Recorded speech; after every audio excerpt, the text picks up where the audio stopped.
Welcome to Technology Leadership Talk with Jeff Epps, where there's always something brewing. I am here in my favorite coffee shop on the planet. Something's brewing here in Rayford, North Carolina. Today's topic: how do you, as a classroom teacher, find out what technology you need to help your students succeed in the classroom? Well, we're going to talk about that today, but we're going to do it in three parts. The first part, I'm going to talk about how coaching and teaching are the same thing. Then we're going to talk about how we can use the principles of coaching and teaching to diagnose and find out exactly where you need to begin with technology. And then we're going to talk about where do you go from there? Who do you go see? How do you go about acquiring and testing and getting that technology into your classroom?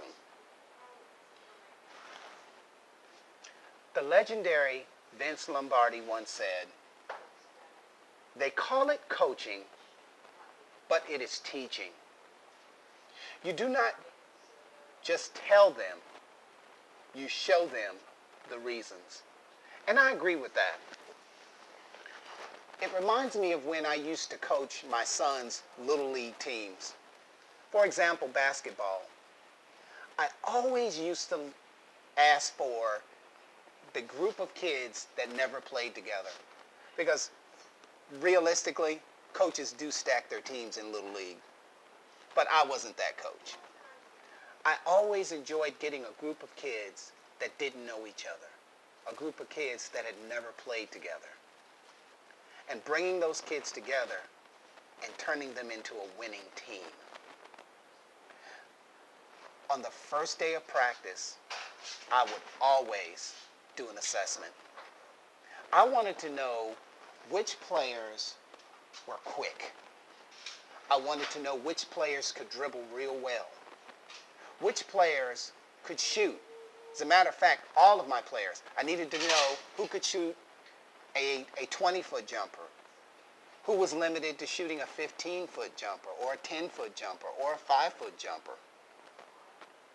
Because once I knew that information, I could always put them in a situation so that they could be successful on game day. Because back then I only received one day of practice. But the key was, when we were practicing, that everything was a game-like simulation. That it mimicked what they were going to see in a game. For example, take that player that couldn't dribble. I would never put that player in a situation where they had to put the ball on the floor. My instructions to them would always be, when you get the ball, turn and shoot. Or how about that player that could only shoot a 5-foot jumper? When we were on the offensive side of the court, I would always make sure they were positioned no more than 5 feet from the basket. Because no matter what the skill level, every player can be successful on game day.